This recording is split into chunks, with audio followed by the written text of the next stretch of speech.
प्रभातखबर.com, विश्वास वही, रफ्तार नहीं।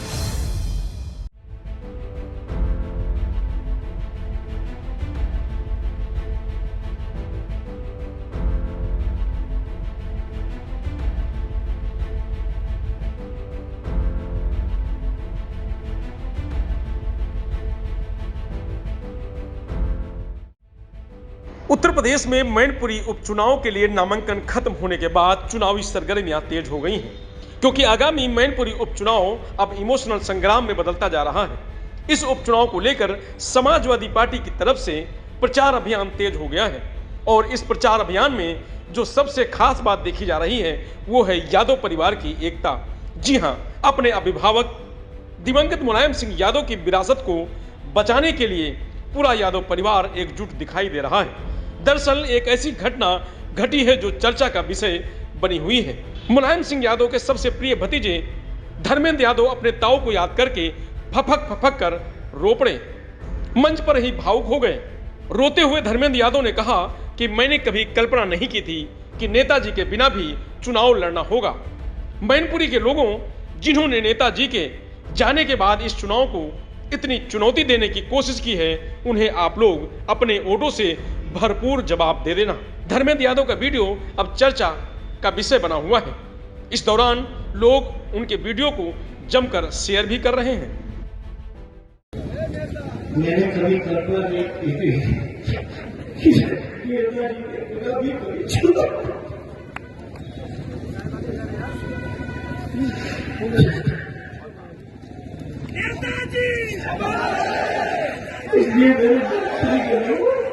इसके अलावा धर्मेंद्र यादव ने बीजेपी के प्रत्याशी रघुराज साग का बिना नाम लिए उन पर निशाना साधा।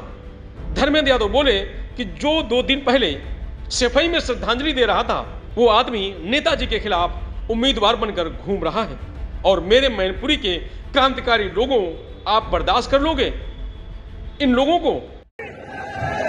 जिन लोगों ने नेताजी के बाद के चुनाव चुनौती देने की कोशिश की है, अपने वोट के माध्यम से इतना भरपूर जवाब दे देना, मुंहतोड़ जवाब दे देना कि कभी भी ये लोग नेताजी के नाम का ढोंग न कर पाए। ये मेरी आप सबसे अपील है, प्रार्थना है। जो लोग 2 दिन पहले श्रद्धांजलि कर रहे थे सभी में, वो आदमी डिम्पल यादव जी के खिलाफ उम्मीदवार में घूम रहे हैं। और मेरे मैनपुरी के क्रांतिकारी लोगों, आप बर्दाश्त कर लोगे इन बातों को? बताओ मेरे मैनपुरी के लोगों। खैर, ये समाजवादी संस्थापक मुलायम सिंह यादव के संस्कार ही हैं जो 2 भाई शिवपाल यादव और रामगोपाल यादव सारी नाराजगी को भुलाकर आज एक साथ एक मंच पर साथ दिखाई दे रहे हैं। कि आप लोगों ने हमसे कहा था एक हो जाओ, तो हम तो एक हो गए। बताओ, हो गए? जब हम एक हो गए हैं तब आपकी जिम्मेदारी है कि पुराना जो विधानसभा वाला रिकॉर्ड है वो आपको तोड़ना है, रिकॉर्ड तोड़ना है और जीत उससे बड़ी कराना है। बताओ बताओ, कराओगे? हाथ उठा के बताओ। तब तो हाथ उठाया है, अब तो काम करना है। और हाथ उठा करके अगर काम नहीं किया तो फिर तो झूठ हो जाएगी। तो फिर उठाओ हाथ, एक बार फिर उठाओ। झूठ नहीं, आज ही से काम करना है, आज ही से काम करना है। वोट नहीं कह करके आप लोगों को जिम्मेदारी देते हैं। ये प्रतिष्ठा का चुनाव है। डिम्पल हम लोगों की बहू है, तो ये सम्मान की लड़ाई है। अब सारे रिकॉर्ड आप सब लोगों को इसी चुनाव में तोड़ना है और सबसे बड़ी जीत कराना है।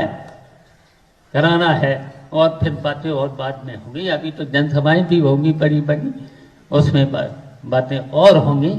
जय हिंद। है कि राजनीति की भी दूरियां आज खत्म हो गई। इसके लिए मैं बहुत बहुत धन्यवाद देता हूं। अब अब घबराहट तो बीजेपी को हो रही होगी, और इसलिए भी घबराहट हो रही होगी कि वो जानते हैं कि जसवंत नगर ने अगर मन बना लिया और करहल साथ चल दिया, मैनपुरी ठीक हो गई, किसनी के लोग मन बनाए बैठे हैं और भूगांव भी जीतने जा रहे हैं, तो सोचो परिणाम क्या होगा इस बार। के लोगों ने देखी हैं, लेकिन एक पहली सरकार देखी होगी जो हर वादे को भूल गई हो, और इतनी परेशानी, तकलीफ, साजिश और षड्यंत्र कोई पार्टी नहीं करती जितनी भारतीय जनता पार्टी करती है। और भारतीय जनता पार्टी की तकलीफ बड़ी अजीब है, न हकीम पे दवाई है उसकी, न किसी वैद्य पे दवाई है, और जितने अस्पताल बने हैं उस पे भी दवाई नहीं है। परिवार दूर हो तो कहते परिवार में झगड़ा है, परिवार एक हो जाए तो परिवारवादी पार्टी बोलते हैं।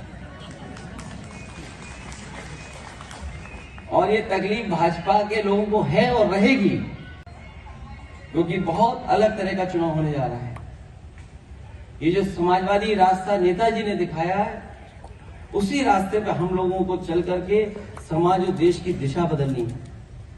ये तमाम समस्याएं जो दिखाई दे रही हैं, इनका अगर कोई रास्ता है तो वही रास्ता है जो नेताजी ने रास्ता दिखाया।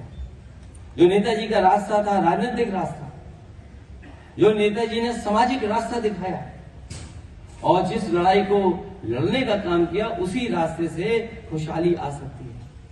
ये तमाम दावे करते हैं विकास का, ये विकास का दावा बीजेपी न करे, अपने भ्रष्टाचार का दावा तो कर सकते हैं, सड़कों पे गड्ढे का दावा तो कर सकते हैं, लेकिन जितना भी विकास अगर हुआ है तो वो समाजवादियों ने यहाँ का विकास कर करके दिखाया है। प्रभातखबर.com, विश्वास वही, रफ्तार नहीं।